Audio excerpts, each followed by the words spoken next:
सर्वांना माहिती आहे की मागचे 4-5 दिवस जवळजवळ दररोजचा 200 mm हा रेनफॉल इथे होतो आणि मुळात नवी मुंबईमध्ये 2-3 ठिकाणी पाणी साचण्याच्या मोठ्या प्रमाणात तक्रारी येतात। हा एक महादे शिळफाटा जो ब्रिजच्या बाजूचा भाग आहे आणि एक ऐरोली जंक्शनचं जो टी जंक्शन आहे, हे 2 महत्त्वाचे पॉईंट्स होते।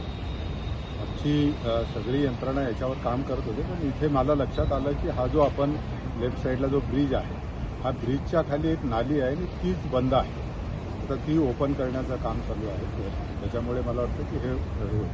दुसरा जो आहे की MIDCने जे ड्रेन बांधली त्याच्यावरची खालची ड्रेनच्यावर आणखीन एक ड्रेन फक्त मेशनरी वॉल टाईप आपण विटाचं बांधकाम केलं, तर ड्रेन खाली राहिली, त्यामुळे त्याच्यामध्ये पाणी जात नाही। आज तोही ब्रेक करून केला।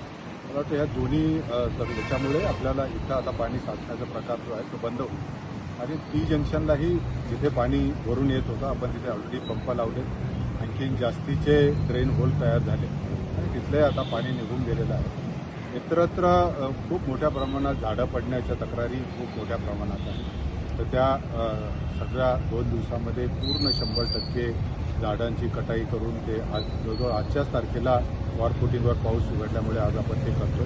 एखादे 2 राहिले जे सुकलेले फक्त वाकलेली झाडं आहेत ती पण काढण्याचं आम्ही सांगितलेलं आहे। त्याच्या व्यतिरिक्त रस्त्यावर मातीचं प्रमाण खूप आलेलं आहे, कारण पावसाच्या वेळेमध्ये तर ही सर्व मातीसुद्धा काढून घ्यायचं सांगितलेलं आहे। कुठेही मॅनहोल ओपन राहणार नाहीत हेही आपल्याला सांगितलं आणि ज्या ज्या ठिकाणी लहान मोठे आता खड्डे पण तयार व्हायला लागलेले आहेत रस्त्यावर, हेही लगेच आपल्याला 2 दिवसामध्ये सगळे बंद करून सगळं त्याच्यावर पण आपण उपाययोजना सांगितलेलं आहे की मला खात्री आहे की ह्या 2 दिवसामध्ये पूर्ण जो काही 4 दिवसाचा 5 दिवसाच्या पावसाने जे काही रस्त्यावर आलेले अडचणी आहेत त्या दूर होतील। रस्त्याच्या बाजूची झाडांची जी वाकलेली आहेत किंवा काही पडलेली आहेत ती सुद्धा आपण क्लिअर करतो आणि हे जे 2 मुख्य वॉटर लॉगिंग पॉईंट होते ते सुद्धा आपण क्लिअर करतो।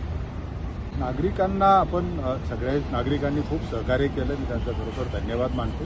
परंतु झाडं पडण्याचं प्रमाण किंवा पावसाबरोबरच हवाई 60 ते 70 ताशी वेगाने वारे पण वाहतात, त्यामुळे पावसामध्ये एकदा झाडाचं वजन वाढलेलं असतं त्यावेळेस पाऊस येतो, त्यामुळे काही फांद्या पडण्याचे आहे। त्यामुळे मला मी आपल्याला सर्वांना विनंती करणार आहे की कृपा करून झाडाच्या खाली त्यावेळेस पाऊस असेल हे असेल तर उभं राहू नका, आपले वाहनं जे आहेत ती झाडांच्या खाली लावू नका, कारण जी महत्त्वाची आपलं त्याचंही नुकसान होतं।